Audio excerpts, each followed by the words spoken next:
Justice Barrett laughs at Pam Bondi in court, but Bondi's sharp response leaves her stunned. A fiery Supreme Court clash unfolds, shaking the legal world. The Supreme Court chamber buzzed with tension as attorneys, clerks, and spectators filled the hallowed room. The case of Meridian Industries versus the Department of Labor had drawn national attention, pitting a rising industrial giant against federal regulators.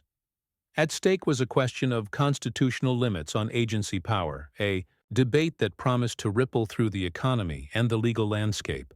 Former Florida Attorney General Pam Bondi, now a seasoned litigator representing Meridian, stood at the podium, her posture steady but her eyes sharp with resolve. Across from her sat the 9 justices, their black robes a stark contrast to the gleaming marble behind them. Among them, Justice Amy Coney Barrett, known for her incisive questioning and staunch commitment to textualism, leaned forward, her pen poised over a notepad. Bondi began her argument with measured precision, laying out Meridian's case. The Department of Labor's new regulation overstepped its constitutional authority, violating the separation of powers. She cited the non-delegation doctrine, arguing that Congress could not grant agencies unchecked power to create sweeping rules. Her voice carried the weight of years spent in high-stakes courtrooms, each word chosen to withstand scrutiny. But, as she reached the heart of her argument, Justice Barrett interrupted, her tone laced with skepticism. "Counsel, I'm struggling to see the precedent here," Barrett said, her voice carrying a hint of amusement. "You're asking us to strike down a regulation based on a doctrine that's been dormant for decades. Where's the constitutional anchor for this?" A ripple of laughter echoed from the gallery, and Barrett's lips twitched, as if she'd scored a point. The room seemed to tilt in her favor, her question hanging like a challenge. Bondi didn't flinch. She'd anticipated this moment, knowing Barrett's reputation for dismantling weak arguments. Years of prosecuting cases and navigating Florida's political firestorms had honed her instincts. She paused, letting the laughter fade, then locked eyes with Barrett. "Justice Barrett, with respect, the precedent is clear," she began, her voice steady but edged with steel. She rattled off a string of cases, Schechter Poultry, Panama Refining, each a pillar of non-delegation doctrine. The gallery fell, silent, the air growing heavy as Bondi's command of the law became undeniable. But it was her next move that shifted the room's dynamic.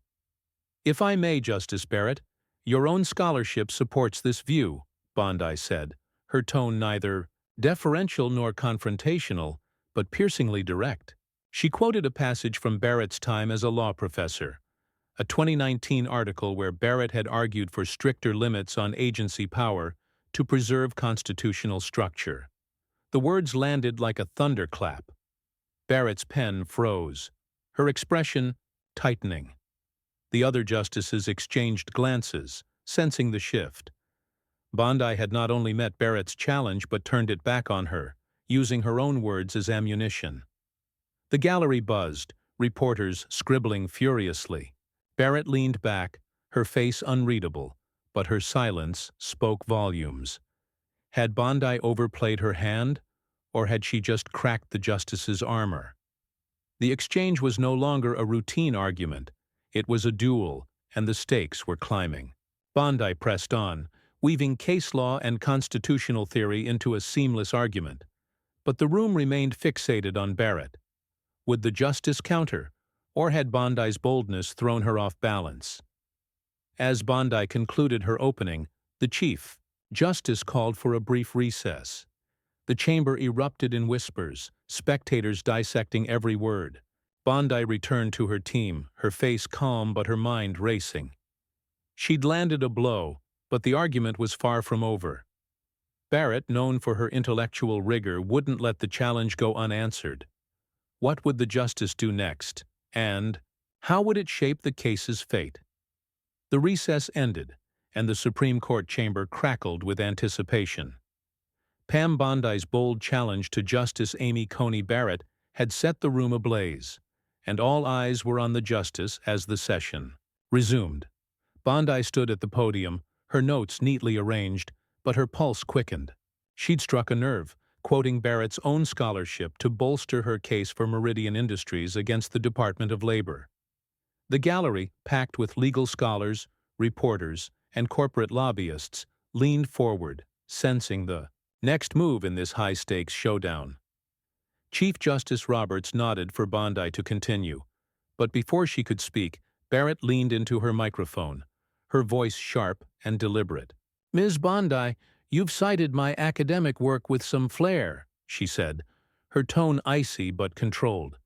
"But scholarship is not precedent, and I'd caution against conflating the two. Let's return to the case at hand. How does your argument square with INS versus Chadha, where this court upheld Congress's ability to delegate?" The question was a surgical strike, designed to expose any weakness in Bondi's reasoning. A murmur rippled through the crowd. Barrett was fighting back. Bondi's jaw tightened, but her preparation ran deep. She'd spent weeks dissecting every relevant case, anticipating Barrett's knack for unearthing obscure precedents. Justice Barrett, Chadha addressed legislative vetoes, not the non-delegation doctrine at issue here, she countered, her voice steady. The Department of Labor's regulation bypasses Congress's authority, creating law without accountability. That's a distinction Chadha doesn't undermine. She cited a 1983 dissent by Justice White, flipping Barrett's challenge into an opportunity to reinforce her argument. The room felt electric, each exchange tightening the coil of tension. Barrett's eyes narrowed, her pen tapping lightly against her notepad. "You're sidestepping," she pressed, her voice rising slightly. "The court has repeatedly allowed the agency's broad discretion. Are you asking us to rewrite decades of administrative law?" The question was a gauntlet, daring Bondi to overreach. Spectators held their breath, sensing the justice's intent to regain control. Barrett's reputation for intellectual precision was on display, and she wasn't about to let Bondi's earlier jab go unanswered. Bondi paused, not out of hesitation but to let the weight of Barrett's words settle. Then, with a measured intensity, she leaned forward. "Justice Barrett, I'm asking the court to enforce the Constitution's limits, not rewrite them. Your concurrence in Gundy v. United States signaled skepticism of unchecked agency power. I'm urging you to follow that. Logic here." The citation was a masterstroke, invoking Barrett's own judicial record to challenge her. Gasps echoed from the gallery. Bondi had doubled down, turning the confrontation personal without crossing into disrespect.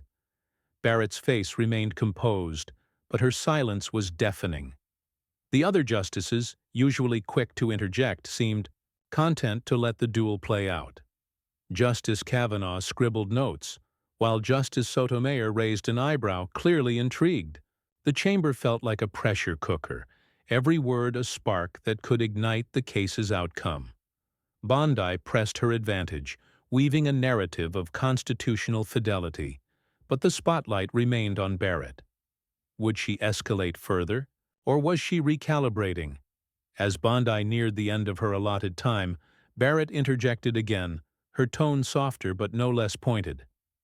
"Ms. Bondi, you argue with conviction, but conviction alone doesn't win cases. I'll need more than citations to rethink this court's precedent." The remark was a warning, a signal that Barrett was digging in. Bondi nodded, unfazed, but the exchange left the room buzzing. The justices adjourned for a private conference, and the gallery erupted in speculation. Bondi's team huddled, dissecting Barrett's tone while reporters raced to file stories. Had Bondi pushed too far, or was Barrett rattled enough to waver? The answer lay in the closed-door deliberations, where the case's fate hung in the balance. The Supreme Court's private conference room was a world away from the public chamber's grandeur, its plain walls and heavy table a stark backdrop for the justices' deliberations. The clash between Pam Bondi and Justice Amy Coney Barrett in the Meridian Industries versus Department of Labor case lingered like smoke in the air. Barrett's parting shot, dismissing Bondi's conviction, as insufficient, had set the stage for a fraught discussion. As the justices settled into their seats, the tension from the oral arguments followed them, each glance and word weighted with the case's stakes. Chief Justice Roberts opened the discussion, his voice neutral but firm. This case challenges us to balance agency authority with constitutional limits. Ms. Bondi's argument leans heavily on non-delegation. Let's start there. His eyes flicked to Barrett, who sat with her notes meticulously arranged, her expression unreadable. The room waited, knowing her stance could sway the outcome. Barrett had been tested publicly by Bondi's pointed citations of her own writings, and now, behind closed doors, her response would shape the court's direction. Barrett spoke first, her voice measured but edged with resolve. Ms. Bondi's reliance on my scholarship and concurrences is clever, but it misreads my position. The non-delegation doctrine isn't a blunt tool to dismantle agency power. Precedent from Mistretta to Whitman supports broad delegations. Her words were a clear rebuke, signaling she wasn't swayed by Bondi's tactics. Yet her tone carried a hint of defensiveness, as if Bondi's public challenge still stung. Justice Gorsuch, a fellow textualist, nodded slightly. But Justice, Kagan leaned forward, ready to push back. Amy, you've questioned agency overreach yourself, Kagan interjected, her tone sharp but collegial. Bondi's point about your Gundy concurrence isn't baseless. If we let the Department of Labor's regulations stand, aren't we endorsing a blank check for agencies? The question hung in the air, a subtle echo of Bondi's argument. Barrett's jaw tightened, her fingers pausing over her pen. The room sensed a crack in her armor. Bondi's strategy had planted seeds of doubt, even among her peers.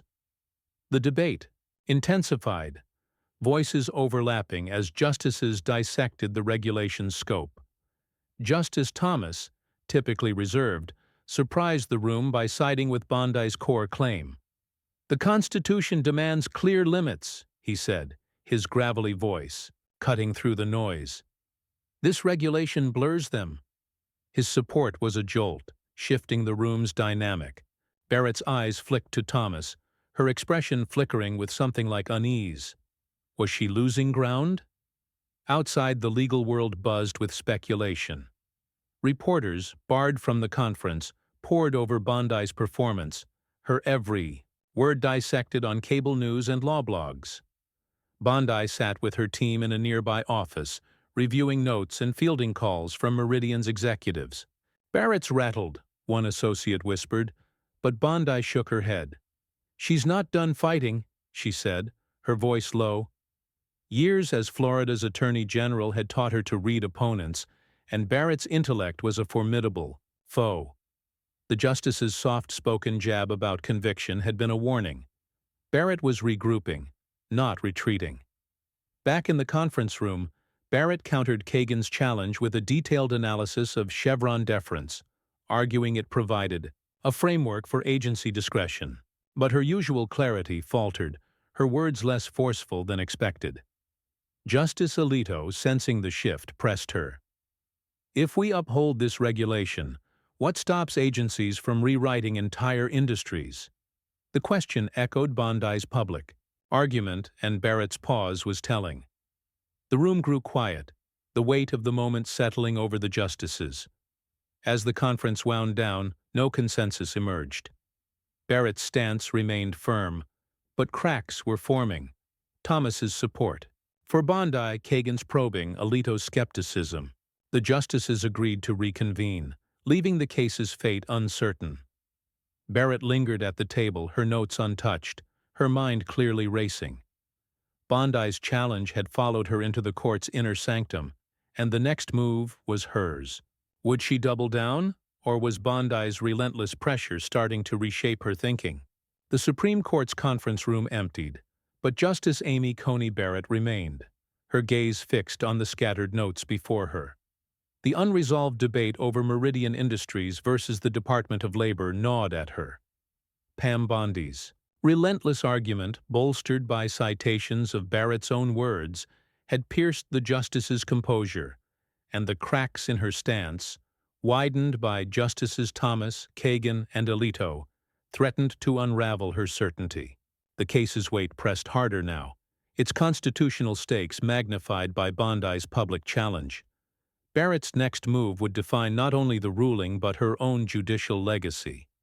Outside, the legal world churned with speculation. News outlets replayed clips of Bondi's oral argument, her steady voice quoting Barrett's scholarship while the justice's face tightened. Social media buzzed with hashtags and hot takes, some praising Bondi's audacity, others accusing her of grandstanding. Bondi, holed up with her team in a D.C. law office, ignored the noise. She pored over case law, preparing for the rebuttal arguments the court had scheduled. Barrett's shaken. "But she's not broken," Bondi told her lead associate, her eyes narrowing. "She'll come back harder." Her years as Florida's Attorney General had taught her that battles weren't won in a single strike. The court reconvened, the chamber thick with anticipation. Spectators packed the gallery, sensing the case's tipping point. Bondi stood at the podium, her presence commanding despite the fatigue of sleepless nights. Chief Justice Roberts called the session to order, and Barrett wasted no time. "Ms. Bondi," she began, her voice low but piercing, "you've leaned heavily on textualism to challenge this regulation, but textualism doesn't mean ignoring precedent.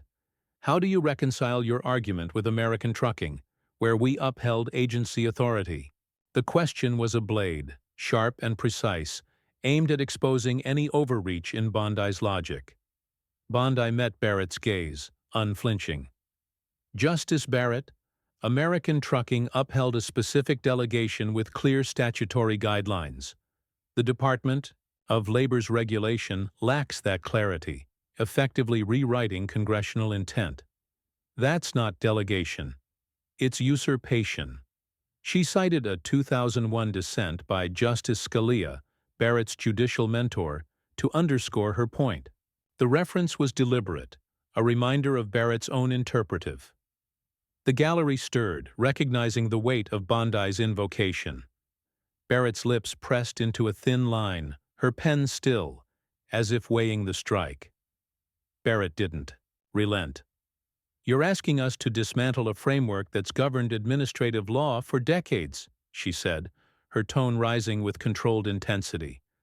"That's not textualism, it's judicial activism." The accusation landed like a slap, the gallery buzzing with shock.